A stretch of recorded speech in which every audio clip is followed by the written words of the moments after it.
Hello किसान भाइयों, मैं सौरभ गौर द किसान पुत्र चैनल में आपका स्वागत करता हूं। आज की वीडियो में किसान भाइयों हम बात करने जा रहे हैं कि गेहूं की बुआई किस तकनीक के ऊपर करनी है हमें, कि आप बुआई पलेवा करके करें या सूखे में करनी चाहिए। और किसान भाइयों अपनी जो दूसरी बात होगी इस वीडियो में वो होगी बुआई अपन को मशीन द्वारा करनी चाहिए या छिड़क विधि से करनी चाहिए, मतलब छिड़काव करके। तो किसान भाइयों आपको इन दोनों विधि में से आप किस विधि से अपनी बुआई करते हैं उसको आप हमें कमेंट बॉक्स में बताएं, जिससे और भी किसान भाइयों को जानकारी मिल सके।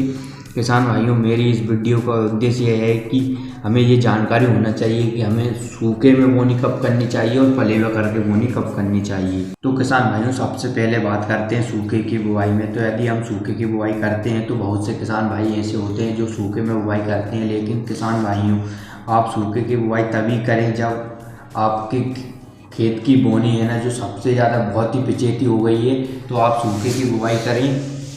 इससे इसका एक ये फ़ायदा होता है कि आप इसमें 7 से 8 दिन आगे हो जाएंगे, क्योंकि हम जब पलेवा करके बुआई करते हैं तो खेत तैयार होने में 7 से 8 दिन लगते हैं, और यदि आप सूखे में बुआई कर देते हैं तो ये 7 से 8 दिन आपकी जो फसल होती है वो अगेती हो जाती है। पर किसान भाइयों आपकी गेहूँ की फसल ज़्यादा पिछेती नहीं हुई है तो आप बिल्कुल भी सूखे में बुआई ना करें।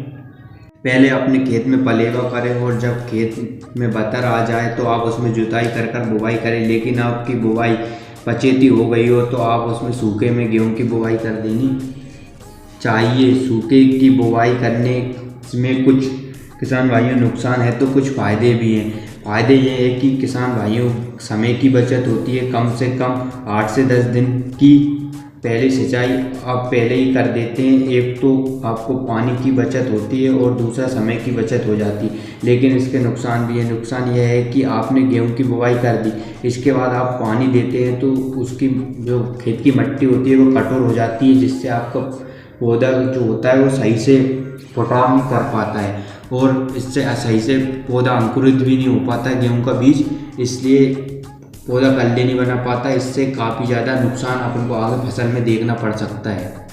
तो किसान भाइयों अब बात करते हैं पलेवा कर कर बोनी करने की। तो किसान भाइयों अपन पलेवा कर कर बोनी करते हैं तो इससे मिट्टी मुलायम हो जाती है, खेत में पर्याप्त नमी रहती है, जिससे हमारे जो गेहूं का दाना होता है वो अच्छे से अंकुरित होता है, उसके कल्ले अच्छे बनते हैं, उसकी फुटाव अच्छे से करता है, जिससे हमें एक अच्छा उत्पादन देखने को मिलता है। तो किसान भाइयों हो सके वहाँ तक आप पलेवा कर कर ही बोनी करें।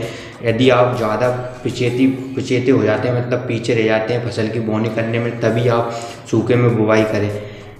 किसान भाइयों अब अपन बात करते हैं कि हमें छिड़काव विधि से बोनी करनी चाहिए या मशीन द्वारा। किसान भाइयों कुछ किसान भाई क्या होते हैं, उनके पास कम ज़मीन होती है और उनके पास कम खेती होती है और वो मशीन को ख़रीद नहीं सकते, तो वो छिड़काव विधि से बुवाई करते हैं। तो किसान भाइयों छिड़काव विधि से बुवाई करने में नुकसान तो होता है पर इतना ज़्यादा भी नहीं होता है। तो किसान भाइयों आप छिड़काव विधि से बुवाई करते हैं तो इसके बहुत सारे नुकसान हैं, और मशीन द्वारा विधि से बुवाई करते हैं तो इसके बहुत सारे फ़ायदे। छिड़काव विधि से अपन बुवाई करते हैं तो अपन उसमें ज़्यादा खाद मिलानी पड़ती है, ज़्यादा बीज लेनी पड़ती है। कहीं पर आप ज़्यादा फेंक देते हैं तो इससे ज़्यादा गेहूँ उग जाते हैं, इकट्ठा गेहूँ कल्ले नहीं बना पाएंगे, तो इससे अपना उत्पादन में बहुत अंतर है। मशीन द्वारा आप बुवाई करते हैं तो अच्छे से लाइन वाइज मतलब अच्छे से बुवाई होती है उसकी। तो किसान भाइयों आप हो सके वहाँ तक मशीन द्वारा ही बुवाई करवाएं।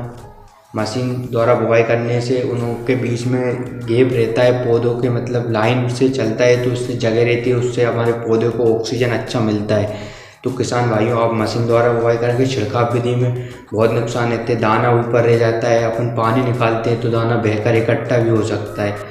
Thanks for watching.